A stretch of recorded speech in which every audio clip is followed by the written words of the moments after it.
Well, hello, and here we are from the gallery. And yes, this is not an animal rescue. However, these dogs are absolutely magic. Now, if you're wondering who the artist is, it's Sally Michener. And for those of you who've been following, you will have noticed a few days ago the first dog found a home. And I was talking to its new owner because I wanted to see if the dog had a name yet. Because if you'll notice, all of these dogs right now are just a number. They are sitting here waiting for a home, but they are just a number. And the first one, I asked them if they named it yet, and they said, "Well, they're just waiting. They're getting acquainted." And I can't think of anything better to get acquainted with than one of Sally Michener's dogs. Sally Michener is an extraordinary contemporary Canadian ceramic sculptor, born in Minnesota in 1935 with an American education. She came up to Canada and then worked at the really, really well-noted Emily Carr from 1973 until 1998, and has exhibited extensively her work. As a matter of fact, if you ever go to the Art Gallery of Vancouver, there's a huge installation of Sally's mosaic work from 1979. I've been out to Sally's home, and Sally's home is like magic. But you have to look. These dogs are absolutely wonderful. Now, one of the things that's really interesting about them, there are no purebreds here. These are all little mutts. These are all little mutts looking for a home. And as this is quite a complex process. It's not the first mosaic work by Sally that we've had.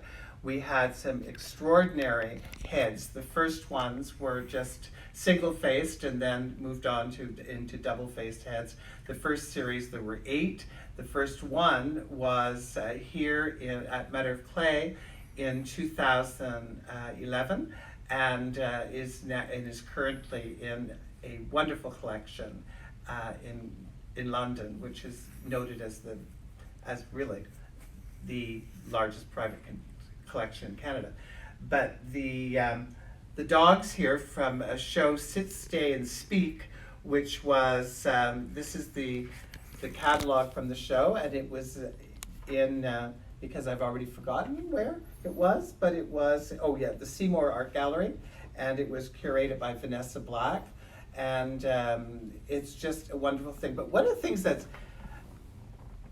what looks like, this is really, really a case of somebody taking technique, and with that technique, animating it into something special. You know, this is what Brian and I are always talking about. It's got to have the animations. It's not just about technique. It's making everything come alive. And look at these guys. I mean, they are so alive. And the process, the technique itself is very, very, it's really complex. So she would take tubing, and around that cardboard tubing, which was wrapped in newspaper, she would roll out slabs of clay and wrapping it around until she had all of these cylinders. The heads would be made from pressing into a bowl or into a cup to get the snouts.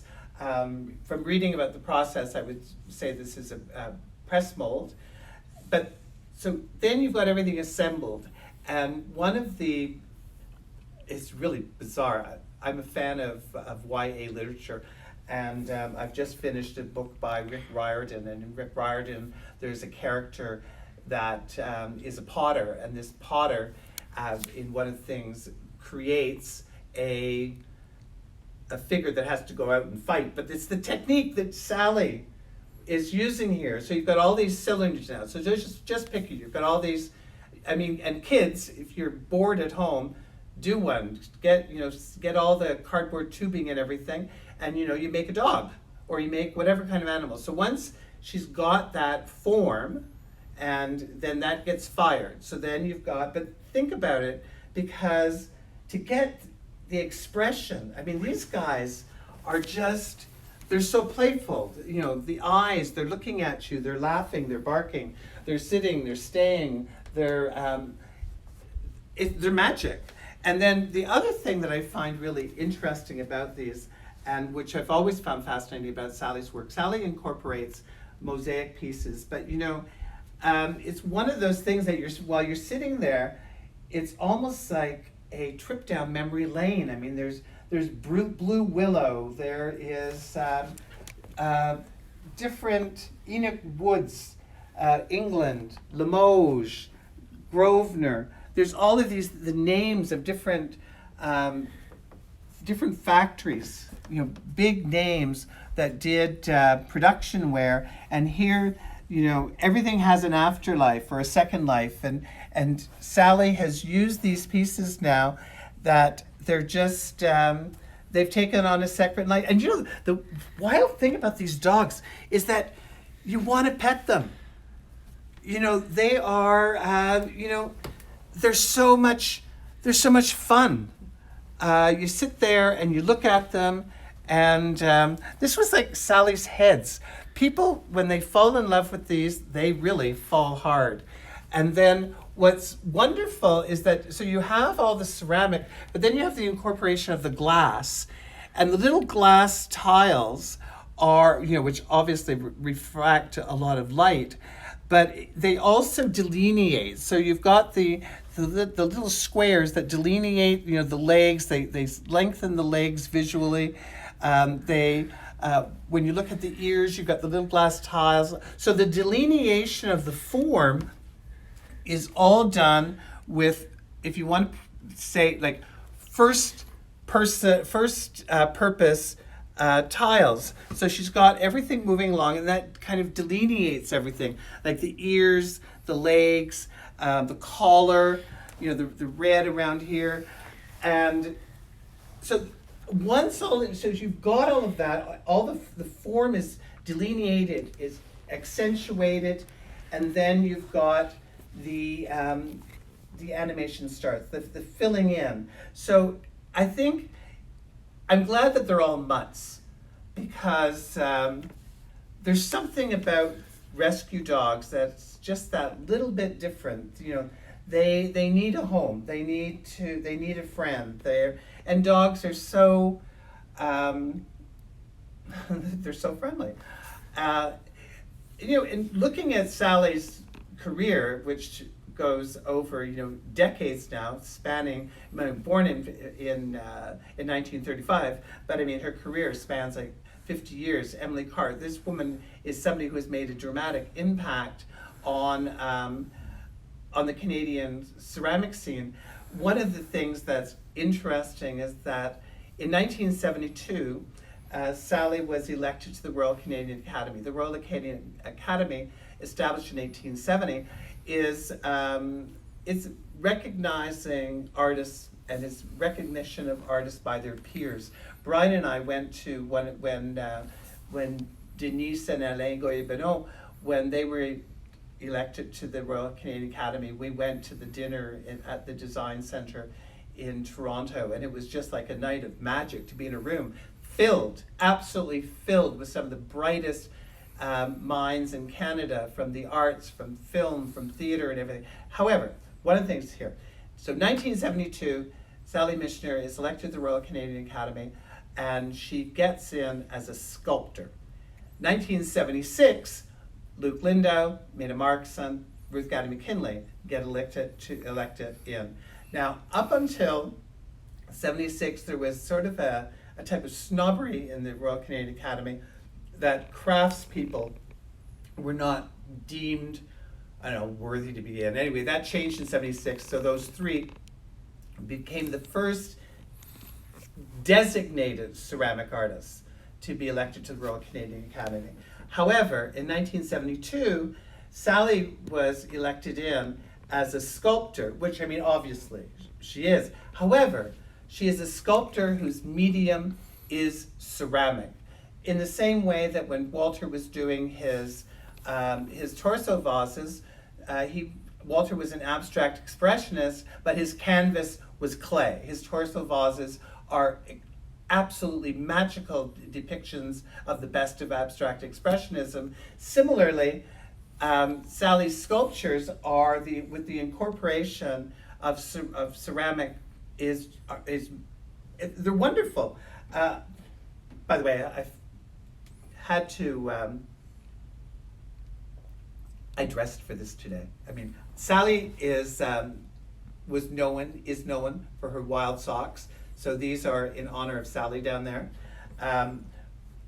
This is Bruce Taylor mug that I purloined from Brian, and the mosaic. So I just thought I wanted to have like a little bit of a theme going there.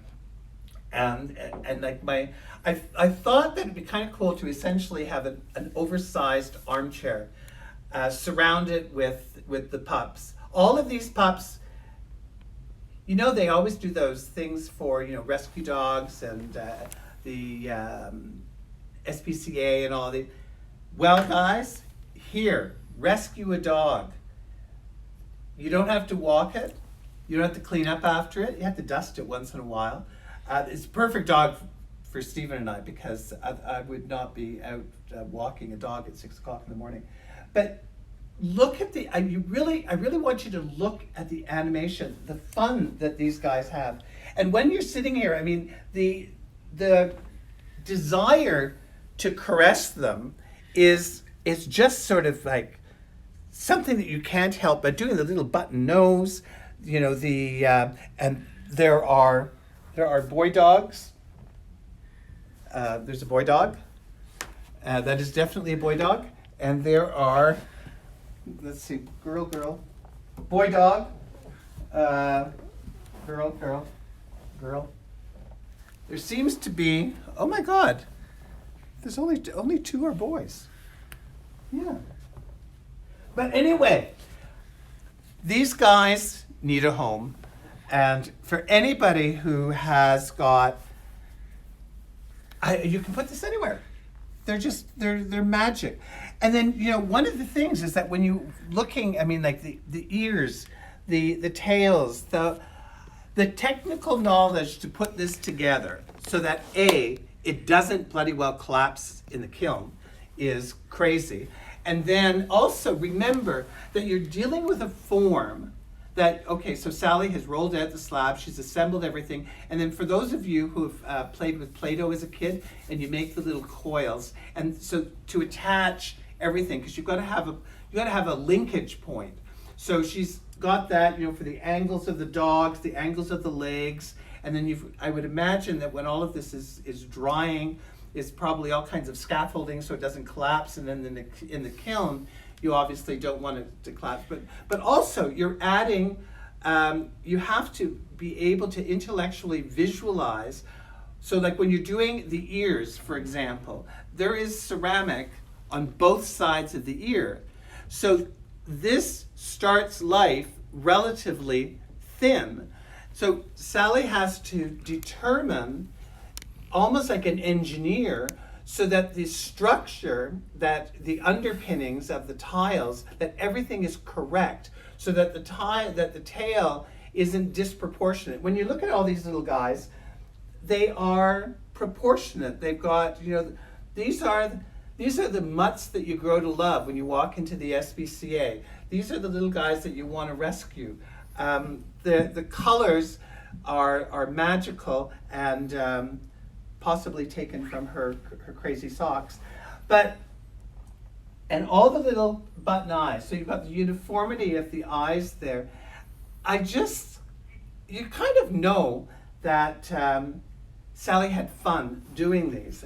But technically, I mean, remember, all of these things have to dry. So you've got this this leg that is cantilevered out over. You don't want, during the drying process, for that to collapse. Not only do you not want it to collapse, you also have to bear in mind that the underpinning, which is ceramic, and then all of this has additional weight. So Sally has to calculate how much weight it can take, how long the legs are going to be, how the ears are going to be. I mean, this ear, you can stick your finger in the ear. And then when you look around, taking all these little shards and putting them into a pattern that is pleasing. And then what you've got, like here you've got the two long tiles, again, delineating the form. And everywhere that you look on these dogs, you have the glass tiles are basically the line drawing for the dogs. But all of the mosaic pieces, all the little pieces, all the shards of antique china and everything, that is it's the shading, if you would. Because if this was just done in the mosaic, it wouldn't have the same kind of energy. And then the faces, look at the mouths. So everything gets that delineation. So when you look at it, when what might appear random at first glance, in reality it's not random at all. It's very, very well thought out. Look at the ears on this one. You've got like the little striped ear there, and then over there you've got the totally different kind of ear. They really are wonderful. And I'll tell you, when we were selling the heads from the other exhibition, it was remarkable. People just totally relate to them. They really are. It's just incredible. Look at this guy. This is Brian's favorite. So if anybody's looking, it's his birthday next month. So if anybody's looking to get him a gift, here you go. And again, the willow, the woodsware, and the tongue. So because there's ceramic on both sides. So and yet it's not overly thick. Everything is beautifully proportioned. The little toes. These are and here, like this one, which is the palest one, you've got that again, the green glass there, which is delineating the form, so that when you look, your eye is drawn to the points that she wants you to look at. So you've got like all these little pups. They make me smile, and of course that's why having it around a chair. What better way? Can't you just see this, by your fireplace, or, you could in the foyer. It's really, and then like I say, there's boys and girls. There's only 2 boys left, lots of girls. They're fun. They're fun. They're magical. You know that kids would absolutely love them, because you almost want to do a storybook about them. The sit, stay, and speak. They're all doing things. Roll over, beg. The one that's gone, who's now waiting to be named. And I think it's really clever that Sally didn't name them. She left that for you.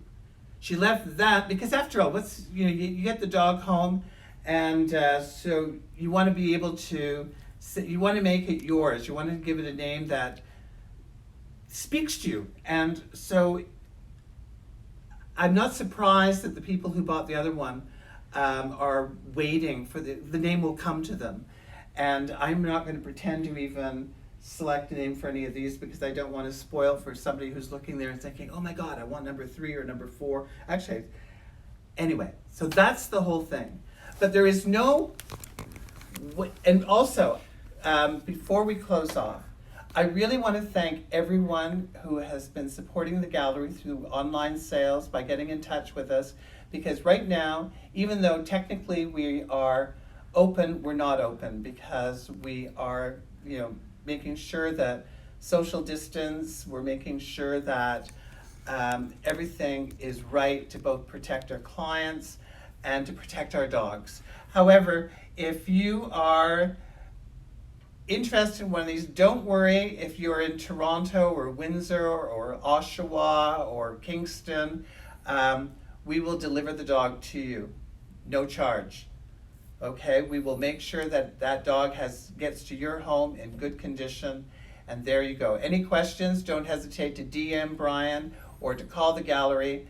And until then, we've got 9 dogs that need a home. Is yours one of those homes? Bye.